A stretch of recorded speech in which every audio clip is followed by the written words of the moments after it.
സ്വപ്നമായിരുന്നു. ഞാൻ ഈ കമ്പനി തുടങ്ങിയ കാലം മുതൽ ഞാൻ വിളിച്ചു പറയുന്നത് ഞാൻ 2025 ലിസ്റ്റ് ചെയ്യും, എൻ്റെ എല്ലാ ഇൻ്റർവ്യൂവിലും പറഞ്ഞു ഞാൻ 2025 ലിസ്റ്റ് ചെയ്യും എന്ന് പറയും. അങ്ങനെ 2.5 വർഷം കോവിഡായിട്ട് ഞാൻ ശരിക്കും 250 കോടി ടേൺ ഓവർ എത്തുന്നുണ്ട്. അപ്പോൾ നമുക്ക് 150 ക്രോസേ ഉള്ളൂ ഇപ്പം. കാരണം കോവിഡ് നമുക്ക് വളരെ രീതിയിൽ എഫക്റ്റ് ചെയ്തു ആ സമയത്ത്. അപ്പോൾ എൻ്റെ ഒരു ഗ്രോത്ത് പ്ലാനിന് ഭയങ്കരമായിട്ട് ബാധിച്ചു. പക്ഷേ ഞാൻ എല്ലായിടത്തും പറഞ്ഞു പോയി, ഏത് പബ്ലിക് ഡൊമൈനിൽ നോക്കിയാലും പോപ്പീസ് 2025 ലിസ്റ്റ് ചെയ്യാൻ പോവാണ് എന്ന രീതിയിലാണ് നിൽക്കുന്നത്. അങ്ങനെ ഞാനിത് എന്ത് ചെയ്യുമെന്ന് അറിയാതെ നിൽക്കുന്ന സമയത്താണ് ഞാനൊരു ഇതുപോലൊരു പബ്ലിക് മീറ്റിങ്ങിൽ പങ്കെടുത്ത ഒരാളെ ഞാൻ പരിചയപ്പെട്ടു. അദ്ദേഹം എനിക്കൊരു മാർഗം പറഞ്ഞു തന്നു. ശരിക്കും ലിസ്റ്റിങ്ങിന് പോകണമെങ്കിൽ നിങ്ങൾ ഒരു IPOക്ക് പോകണമെങ്കിൽ നിങ്ങൾ ജ്വല്ലറിയൊക്കെ ആണെങ്കിലോ അല്ലെങ്കിൽ അതുപോലെ ആണെങ്കിൽ IPOക്ക് പോയാൽ മതി. ഷാജുവിനെ പോലെ അല്ലെങ്കിൽ പോപ്പീസിനെ പോലെ ബ്രാൻഡിന് ഒരിക്കലും IPO പോകേണ്ട ആവശ്യമില്ല. വേറെ മെത്തേഡ് അദ്ദേഹം എനിക്ക് പറഞ്ഞു തന്നു. അദ്ദേഹം പറഞ്ഞു, പബ്ലിക് ലിമിറ്റഡായി ലിസ്റ്റ് ചെയ്ത കമ്പനി ഷാജു വാങ്ങുക, അല്ലെങ്കിൽ അതിൻ്റെ സ്റ്റേക്ക് എടുത്തിട്ട് നമുക്ക് റിവേഴ്സ് മെർജറിങ് ചെയ്യാൻ പറ്റുന്നതാണ്. അങ്ങനെ ഞാൻ അതിനെക്കുറിച്ച് ഒരു നിങ്ങൾക്കൊക്കെ പഠിക്കാവുന്ന സാധനമാണ്. ഞാൻ അതിനെക്കുറിച്ച് വളരെ വിദഗ്ധമായിട്ട് പഠിച്ചു. അപ്പം അതിനുവേണ്ടി ഒരു നല്ല കമ്പനി ഡെലിജൻസ് എടുക്കണം. കാരണം കമ്പനിക്ക് കേസുകൾ ഉണ്ടാവും, ഇൻകം ടാക്സ് ഇഷ്യൂസ് ഉണ്ടാവും, ഒരുപാട് പ്രോബ്ലംസ് ഉണ്ടാവും. അങ്ങനെ അതിൻ്റെ ഒരു കമ്പനി അതിൻ്റെ പേരിപ്പോൾ വെളിപ്പെടുത്താനായില്ല, ഒരു 2 മാസം കൊണ്ട് ഞാൻ പബ്ലിക്കാക്കും. Already public ഡൊമൈനിലുണ്ട്. ഞാൻ എൻ്റെ വൈഫിൻ്റെ പേരിൽ പബ്ലിക് ഓഫർ എടുക്കുകയാണ്. അങ്ങനെ ഈ കമ്പനി ഞാൻ വാങ്ങി. കമ്പനി ഞാൻ വിലയ്ക്ക് വാങ്ങി. ഒരു ചെന്നൈ ബേസിൽ ഇതുള്ള ഒരു ഗാർമെൻറ്റും ഒരു സോഫ്റ്റ്വെയറും കൂടി. ഏത് കമ്പനിയാണെങ്കിലും നമുക്ക് അതിൻ്റെ ഒബ്ജക്റ്റീവ് മാറ്റാൻ പറ്റും. അതായത് ലിസ്റ്റ് ചെയ്ത കമ്പനി നമുക്ക് വാങ്ങുകയാണെങ്കിൽ ഒബ്ജക്റ്റീവ് മാറ്റാൻ പോകും. അങ്ങനെ ഈ ലിസ്റ്റ് ചെയ്ത കമ്പനി ഞാൻ ഇപ്പോൾ വാങ്ങിയിട്ട് അതിൻ്റെ പബ്ലിക് ഓഫർ നമ്മൾ വാങ്ങിക്കഴിഞ്ഞാൽ ജനങ്ങളെ അറിയിക്കണം, ഇങ്ങനെ കമ്പനി ഞാൻ ഏറ്റെടുക്കാൻ പോകുകയാണെന്നുള്ളത്. നമ്മൾ ആ പബ്ലിക് ഓഫർ കിടക്കുകയാണ്. അപ്പം നമ്മൾ ഇംഗ്ലീഷ് പത്രങ്ങളിലും ചെന്നൈ ആയതുകൊണ്ട് തമിഴ് പത്രത്തിലും നമ്മൾ പരസ്യം ചെയ്തു. ഞാൻ പറയുകയാണ്, ദൈവാനുഗ്രഹം ഞാൻ ആ കമ്പനി വാങ്ങി. ഞാൻ പരിചയമില്ലാത്ത ആളുകളൊക്കെ എനിക്ക് മെസ്സേജ് അയക്കുന്നു, എൻ്റെ ലിങ്ക്ഡിനിൽ വരുന്നു, നിങ്ങളിങ്ങനെ കമ്പനി ഞാൻ പോലും അറിഞ്ഞില്ല. കാരണം ഇത് നിരീക്ഷിക്കുന്ന ഒരുപാട് ആളുകളുണ്ട്. ഞാൻ ആ കമ്പനി വാങ്ങി ജൂൺ 30 എഗ്രിമെൻറ്റ് സൈൻ ചെയ്യുന്നത്. പബ്ലിക് ഓഫർ ജൂലൈ 7 ഡെയിലി ഇത് ഷെൽ കമ്പനിയാണ്. ഡെയിലി ഈ കമ്പനി അപ്പർ സീലിംഗ് അടിച്ചുകൊണ്ടിരിക്കുക. ഇന്ന് വരെ ഷെയർ വാല്യൂ ഞാൻ വാങ്ങിയ ഇപ്പം അതായത് കമ്പനീസ് അവരതിനെ കൺട്രോൾ ചെയ്തിരിക്കുക. ഡെയിലി 2% ആണ് ഗ്രോത്ത്. ഇപ്പം ഞാൻ വാങ്ങിയതിൻ്റെ 4 ഇരട്ടി വിലയായി എൻ്റെ ഷെയർ വാല്യൂ.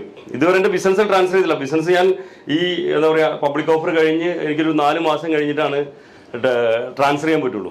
അങ്ങനെ ഞാൻ അടുത്ത ഫിനാൻഷ്യൽ മുതൽ പോപ്പീസ് ഇപ്പം മലപ്പുറത്ത് ആദ്യത്തെ പബ്ലിക് ലിമിറ്റഡ് കമ്പനി ഇവിടെയൊക്കെ ബോർഡുകൾ കണ്ടു. എങ്കിൽ പോലും അതൊന്നും കേരള അഡ്രസ്സല്ല, മലപ്പുറം അഡ്രസ്സല്ല. എനിക്ക് തോന്നുന്നത് അല്ലെങ്കിൽ മലബാറിലെ ഒരു അഡ്രസ്സിലെ ആദ്യത്തെ കമ്പനിയായി പോപ്പീസ് അടുത്ത വർഷം വരികയാണ്. അപ്പം ഇതിൽ നിങ്ങളെപ്പോലുള്ള ആളുകളുടെ ഇത് പബ്ലിക് ലിസ്റ്റഡ് കമ്പനിയാകുന്ന സമയത്ത് ഇതിൻ്റെ മുന്നോട്ടുള്ള പ്രയാണത്തിൽ എല്ലാവരും അത് പബ്ലിക് ലിമിറ്റഡ് പറഞ്ഞാൽ പബ്ലിക്കിൻ്റെ ജനങ്ങളുടെ കമ്പനിയാണ്, എൻ്റെ മാത്രമല്ല. അത് ഞാൻ അതിൻ്റെ ഒരു പ്രൊമോട്ടറായിട്ട് മുമ്പിലേ ഉണ്ടാവുള്ളൂ. അപ്പം എല്ലാവരുടെ സ്നേഹവും പ്രാർത്ഥനയൊക്കെ വേണം. അപ്പം ഇത് നിങ്ങളെപ്പോലുള്ള അല്ലെങ്കിൽ അമ്മമാരും അതുപോലെ പോപ്പീസിനെ സ്നേഹിക്കുന്ന ആളുകളും എന്താ പറയുക സ്നേഹിച്ചതിൻ്റെ ഭാഗമാണ് പോപ്പീസിൻ്റെ വളർച്ച. അപ്പം ഇനിയും തുടർന്നും എന്താ പറയുക ഇതുപോലുള്ള ബിസിനസ് കൂട്ടായ്മകൾ നമുക്ക് കാണാം. നിങ്ങളുടെ പ്രാർത്ഥനയും സ്നേഹവും തുടർന്നും പ്രതീക്ഷിക്കുന്നു. Thank you. അതിമനോഹരമായ ഒരു സെഷനാണ് ഇപ്പോൾ കഴിഞ്ഞത്. നിങ്ങൾക്ക് സാറുമായിട്ട് ഇന്ററാക്ട് ചെയ്യാൻ താല്പര്യമുള്ള ആളുകൾക്ക് നിങ്ങൾക്ക് ലെക്ചർ ചോദ്യങ്ങളൊക്കെ ചോദിക്കാവുന്നതാണ്. സാധാരണ രീതിയിൽ നമുക്ക് ഡോക്ടറിൻ്റെ ഒരു പ്രോഗ്രാം ഉണ്ട്, ബിസിനസ് സൊറ. സാറിന് ഫോണാണ്.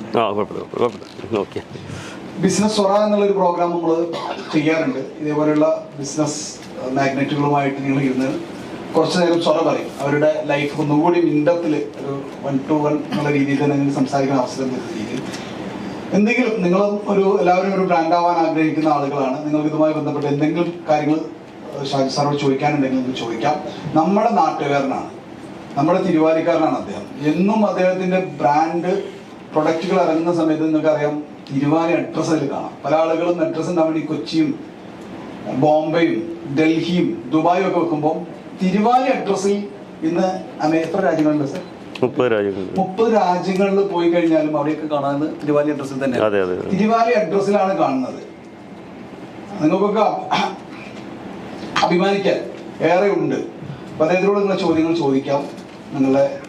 നിങ്ങൾക്കും അദ്ദേഹത്തിന്റെ ഒരു പാതയിലൂടെ മുന്നോട്ട് പോകാൻ ആഗ്രഹിക്കുന്ന ആളുകളാണ്. മൈക്കുണ്ടോ അവിടെ?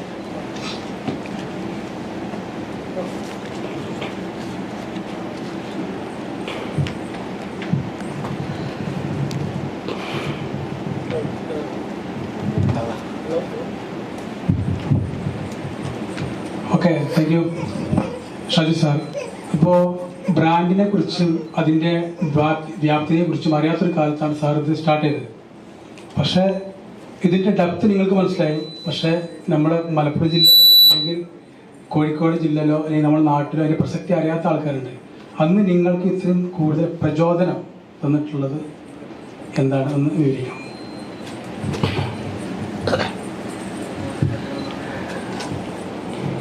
എൻ്റെ ഏറ്റവും വലിയ പ്രചോദനം എൻ്റെ ഫാദറാണ്, എൻ്റെ അച്ഛനാണ്. എൻ്റെ അച്ഛൻ പറഞ്ഞ കാര്യം എന്താ വെച്ചാൽ, ആദ്യത്തെ കാര്യം പിന്നെ ചെക്ക്, പുള്ളി എപ്പോഴും പറയാം, ചെക്ക് കൊടുക്കുന്നുണ്ടെങ്കിൽ അക്കൗണ്ടിൽ കാശില്ല, ചെക്ക് കൊടുക്കരുത്, ഒരു കാര്യമാണ്. പിന്നെ എന്താ പറയുക, പണം ഉണ്ടെങ്കിൽ മാത്രം ബിസിനസ് ചെയ്യുക, പണം ഇല്ലാതെ നാളെ ക്യാഷ് വരും എന്ന് ചിന്തിച്ച് നീ ബിസിനസ് ചെയ്യരുത്. പിന്നെ പറഞ്ഞാൽ വാക്ക് പറഞ്ഞാൽ അത് കൃത്യമായി ആ നിലപാടിൽ ഉറച്ചു നിൽക്കുക. ഒരു കാരണവശാലും അത് നിനക്ക് ലോസ് ആണെങ്കിൽ പോലും അതിന് മാറി നിൽക്കരുത്. പിന്നെ എൻ്റെ എങ്ങനെയാണ് ഒരു ബ്രാൻഡിലേക്ക് വന്നു വെച്ചാൽ, ഞാനന്ന് ഒരു സൺഡേ സപ്ലിമെന്റിൽ ഞാൻ കൊച്ചു സുച്ചില്ലപ്പള്ളിൻ്റെ ഞാൻ ഈ അടുത്ത അദ്ദേഹമായിട്ട് കണ്ടപ്പോൾ പറഞ്ഞു, ഒരു ലേഖനം, ഏറ്റവും കൂടുതൽ ഇൻകം ടാക്സ് കൊടുക്കുന്ന കേരളത്തിലെ ഒരു വ്യക്തിയാണെന്നുണ്ട്. പല ആൾക്കാരും വായിച്ചിട്ടുണ്ടാവും, ഒരു ലേഖനം വായിച്ചു.